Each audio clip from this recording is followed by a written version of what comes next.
আসসালামু আলাইকুম। বিকেলে চায়ের সাথে খাওয়ার জন্য বানাচ্ছি ডিম বিস্কিট পিঠা। শুধুমাত্র একটি ডিম দিয়ে অনেকগুলো পিঠা তৈরি করা যায়। এই ডিম বিস্কিট পিঠার উপকরণগুলো আমাদের কিচেনে সবসময় থাকে। বিকেলে চায়ের সাথে খেতে খুব ভালো লাগে। বানানোর পরে সংরক্ষণও করতে পারবেন 1 সপ্তাহের মতো। আশা করছি আজকের রেসিপিও ভালো লাগবে। চলুন তাহলে বানাতে থাকি। এখানে আমি 1 কাপ নিয়ে নিচ্ছি ময়দা, চাইলে আটাটাও নিতে পারবেন। তারপর হচ্ছে 1/4 কাপ দিয়ে দিচ্ছি পাউডার সুগার, আর 1/4 চা চামচ দিয়ে দিচ্ছি এলাচের গুঁড়া, 1/4 কাপ দিয়ে দিচ্ছি পাউডার মিল্ক, আর 1/4 চা চামচ লবণ দিয়ে দিচ্ছি, 1 চামচ দিয়ে দিচ্ছি ঘি। এখন এই উপকরণগুলো একসাথে মিশিয়ে নিচ্ছি। আপনারা চাইলে এখানে 2 কাপ ময়দা দিয়েও তৈরি করতে পারবেন পিঠাটা। তাহলে ডিম আপনাকে 2টা নিতে হবে। তো সবগুলো শুকনো উপকরণ হাত দিয়ে মিশিয়ে নিতে হবে। ময়দার সাথে ঘিটা পুরোপুরি মিশে গেছে, আর আমি এখানে একটা ডিম দিয়ে দিচ্ছি। ডিমটা দেওয়ার পর আবারও মিশিয়ে নিতে হবে। তো এই ডিমটা মেশানোর পরে কিন্তু আমাদের ডোটা তৈরি হবে না। এখানে অল্প একটু পানি লাগবে, খুব বেশি পানি দেওয়া যাবে না, অল্প একটু পানি দিলেই হয়ে যাবে। অল্প একটু পানি দিয়ে একটা সফট ডো বানিয়ে নিতে হবে। তারপর একটা বোর্ডে নিয়ে আরও কিছুক্ষণ মতে নিতে হবে।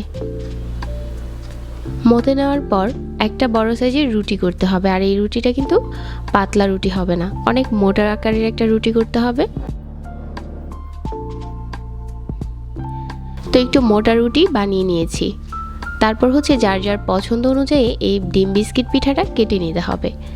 আপনি চাইলে যে কোনোভাবে কাটতে পারেন, চাইলে কোনো কাটার দিয়েও কেটে নিতে পারেন। আমি একটা ছুরি দিয়ে কেটে নিচ্ছি। প্রথমে লম্বা করে কেটে নিচ্ছি, তারপর হচ্ছে সাইড থেকে কেটে নিতে হবে।